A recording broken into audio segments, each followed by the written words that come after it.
जय श्री राम दोस्तों। आप सभी को नव वर्ष की हार्दिक शुभकामनाएं। दोस्तों मैं आज आपको बता रहा हूं कि वृश्चिक राशि के जो जातक हैं इनके लिए 2024 में ग्रह गोचर के अनुसार पूरे वर्ष वार्षिक फल इनके लिए कैसे रहने वाला है। तो दोस्तों यहाँ पर आप जैसे कि देख पा रहे हो कि हमने देवगुरु बृहस्पति, शनि, राहु और केतु को लिया हुआ है। कहने का तात्पर्य यह है कि देवगुरु बृहस्पति किसी भी ग्रह पर राशि संचार इनका होता है लगभग 12.5 महीने। उसके बाद शनि का होता है 2.5 साल, राहु और केतु लगभग 18 महीने रहते हैं। तो इनके ग्रह गोचर के अनुसार दोस्तों काल चक्र के अनुसार यह क्या करते हैं, फल फलित करते हैं। यानी कि अगर किसी की शनि इत्यादि की दृष्टि से या राहु इत्यादि की दृष्टि से या गुरु इत्यादि की दृष्टि से दोस्तों यह ग्रह कैसे हैं कि जो 1 साल या 2.5 साल तक रह रहे हैं, तो इनके मतलब अच्छे फल से या बुरे फल से अवश्य ही इंसान के जीवन में बहुत ही ज़्यादा परिवर्तन आ जाता है। 2.5 साल में इंसान मालो माल भी बन जाता है और 2.5 साल में इंसान दोस्तों कंगाल भी बन जाता है। तो यह इन ग्रहों का है, इसलिए इन ग्रहों को मद्देनजर मानते हुए सारे ग्रहों का हम यहाँ पर क्या करेंगे, इन सभी ग्रहों के बारे में आपको विधिवत बताएंगे और अन्य ग्रहों का संक्षिप्त जानकारी इनके विषय में भी आपको अवश्य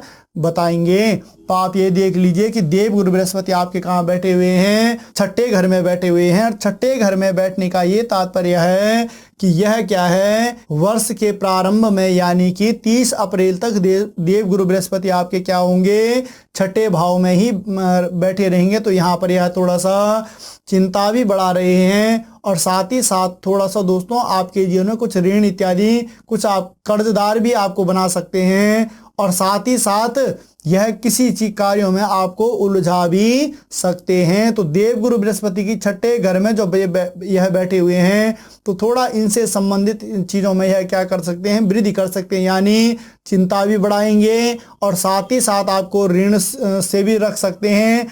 और ऋण के बाद दोस्तों यह क्या है कि कहीं आपको किसी प्रकार से थोड़ा सा उलझा भी सकते हैं। तो आपको थोड़ा सा यहाँ पर सावधान रहने की आवश्यकता है मात्र 30 अप्रैल तक। उसके बाद दोस्तों 30 अप्रैल के बाद देवगुरु बृहस्पति अपना राशि परिवर्तन कर रहे हैं। राशि परिवर्तन का ये तात्पर्य है कि यह वृष राशि में आ जाएंगे और वृष राशि में आने का ये तात्पर्य दोस्तों कि यह आपके जीवन साथी का भाव है, यह आपका क्या है, वैवाहिक जीवन का भाव है और साथ ही साथ दैनिक व्यवसाय से संबंधित यह भाव है।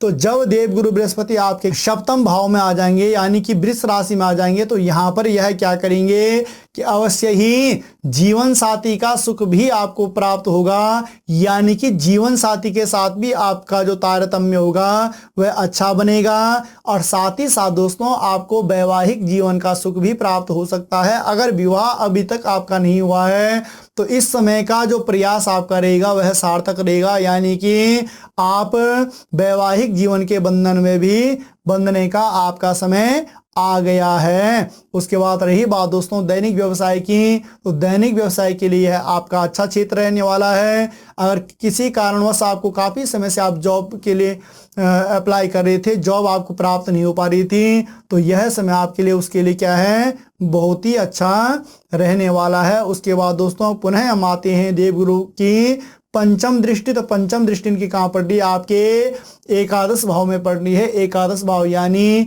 आय का, आपके इनकम का भाव यह होता है। और साथ ही साथ दोस्तों जब देवगुरु बृहस्पति की पंचम दृष्टि इनकम भाव में पड़ रही हो तो अवश्य ही आपके आय में भी वृद्धि होगी और साथ ही साथ दोस्तों आपको इस समय उपलब्धियां भी प्राप्त होंगी। यानी कि आप अगर ये मान लीजिए कि आप जॉब इत्यादि कर रहे हैं तो उसमें भी आपके प्रमोशन के चांसेस बनेंगे।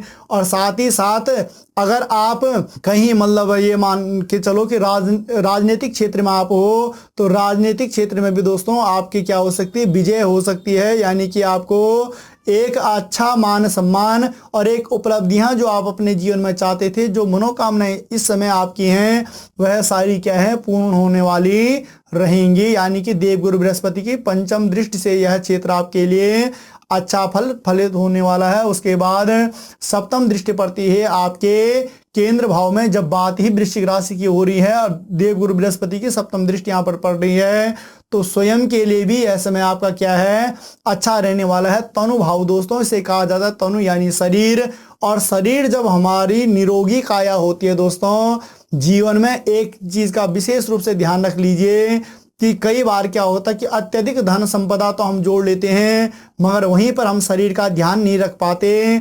तो सबसे पहले अगर स्थान किसी को दिया जाए तो वह है निरोगी काया। कई बार क्या होता है, इंसान पत्थरों में भी सो रहा होता है, अगर स्वस्थ शरीर है उसका तो समझ लीजिए उसको वहां भी बहुत अच्छी नींद आ जाती है। और कई बार क्या होता है कि बहुत सारा धन संपदा इत्यादि जोड़ लेता है, मखमल के गद्दों में भी सो रहा होता है, मगर दोस्तों शरीर में अस्वस्थता के कारण उसको वहां भी नींद नहीं आ पाती। तो इस समय क्या है कि स्वास्थ्य लाभ भी प्राप्त होगा, शरीर भी आपका रिष्ट पुष्ट रहने वाला है, बल और मस्तिष्क आपका इस समय अच्छी भली भांति क्या है काम करने वाला रहेगा। उसके बाद नवम दृष्टि पड़ रही है आपके स्वयं के भाव में, और स्वयं के भाव में नवम दृष्टि पड़ने का ये तात्पर्य है कि आपके पराक्रम में भी वृद्धि होने वाली है, और साथ ही साथ आपके जो छोटे भाई बहन इत्यादि हैं उनके साथ भी आपका एक अच्छा तारतम्य बना रहेगा। तो दोस्तों ये तो था देवगुरु बृहस्पति का 30 अप्रैल के बाद राशि परिवर्तन, जब यह आपके सप्तम भाव में आ रहे हैं तो यह आपके जीवन में इस प्रकार से यह आपको फल प्रदान करने वाले हैं। पुनः हम आते हैं शनि। तो शनि बैठे हुए आपके चतुर्थ भाव में। चतुर्थ भाव में बैठने का ये तात्पर्य है कि यह सुख का भाव भी है, माता का भी है, और साथ ही साथ दोस्तों यह क्या है, वाहन सुख से संबंधित भाव भी है। तो माता के स्वास्थ्य को लेकर तो थोड़ा सा आपको सजग रहने की आवश्यकता है। बाकी रही बात दोस्तों वाहन सुख की, तो वाहन सुख इस समय अवश्य ही आपको यह प्रदान करने वाले होंगे, यानी शनिदेव यहाँ पर वाहन सुख आपको अवश्य ही प्रदान करने वाले होंगे, आपके हित में अवश्य रहने वाले हैं। मगर माता के स्वास्थ्य को लेकर थोड़ा सा आपको यहाँ पर सजग रहने की आवश्यकता है। पुनः हम आते हैं राहु। तो राहु बैठे हुए हैं आपके पंचम भाव में। तो संतान के लिए यह समय आपका उतना अच्छा नहीं रहने वाला, और साथ ही साथ अगर हम विद्यार्थियों के लिए भी यह समय देखें तो उतना अच्छा रहने वाला नहीं, यानी कि सामान्य जनक जो आपका मतलब रिजल्ट इत्यादि है वह क्या है, सामान्य जनक रहने वाला है। और साथ ही साथ दोस्तों थोड़ा सा क्या है कि छाती के निचले भाग से संबंधित आपको थोड़ा सा क्या है इनका ध्यान रखना है, यानी उधर से संबंधित तो आपको क्या है अपने खान पान पर विशेष रूप से ध्यान रखना ही रखना है। अगर आप ऐसे करते हो तो जो राहु यहाँ आपके पंचम भाव में बैठे हुए हैं यह आपको यहाँ पर क्या करेंगे, इन चीज़ों से दिक्कत नहीं दिखाएंगे। और अगर आप ऐसा नहीं करते हो तो ऐसा ज़रूर यह प्रॉब्लम क्रिएट कर सकते हैं। मगर ये मान लीजिए कि जब यह आपके संतान भाव में बैठे हुए तो संतान से संबंधित तो कुछ परेशानियां यह बना सकते हैं। उसके बाद पुनः हम आते हैं केतु।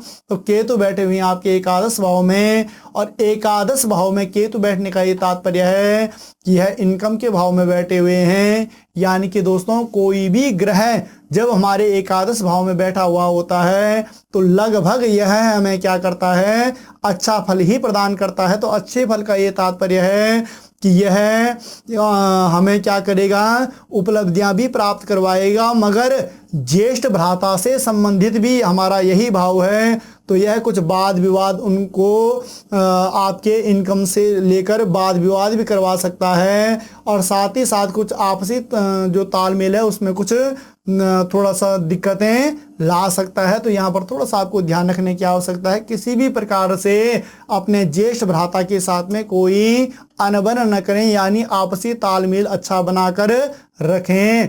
पुनः हम आते हैं दोस्तों सूर्य नारायण के अनुसार।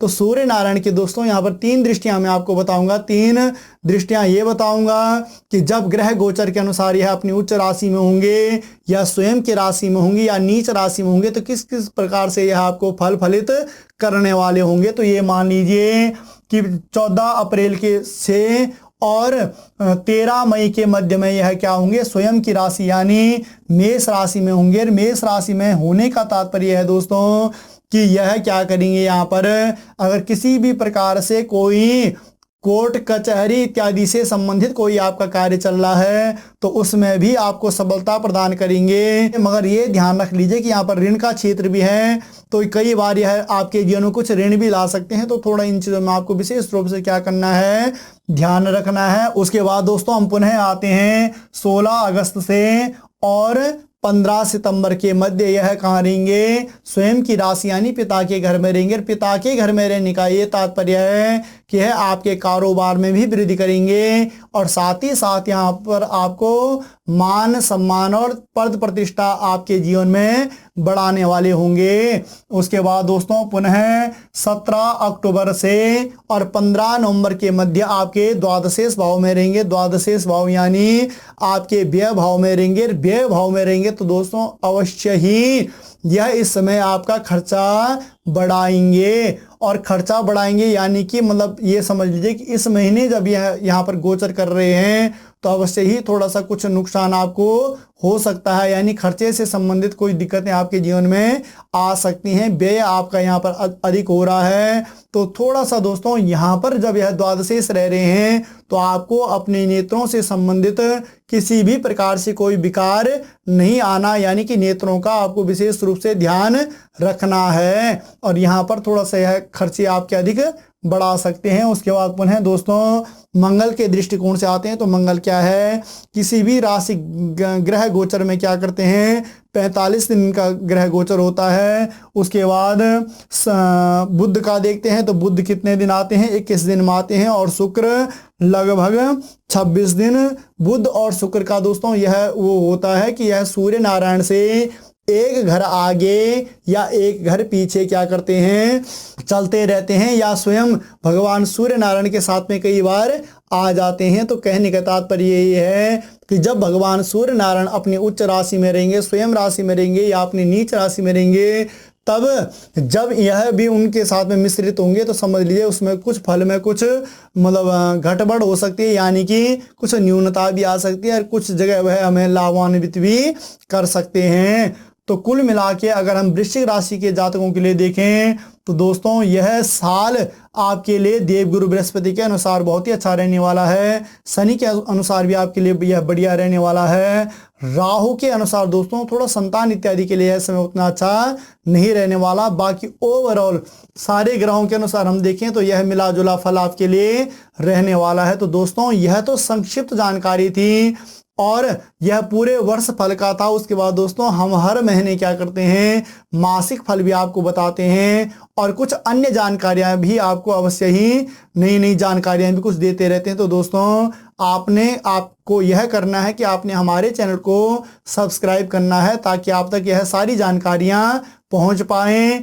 और किसी भी प्रकार से आप अपनी कुंडली का विश्लेषण करवाना चाहते हैं तो यह हमारा कॉन्टैक्ट नंबर है। दोस्तों आप इस पर संपर्क करके आप लाभान्वित अवश्य हो सकते हैं। तो दोस्तों आपको हमारा यह वीडियो कैसे लगा, आप इसे लाइक भी करें, शेयर भी करें और मिलते हैं पुनः एक नए वीडियो में। तब तक के लिए जय श्री राम।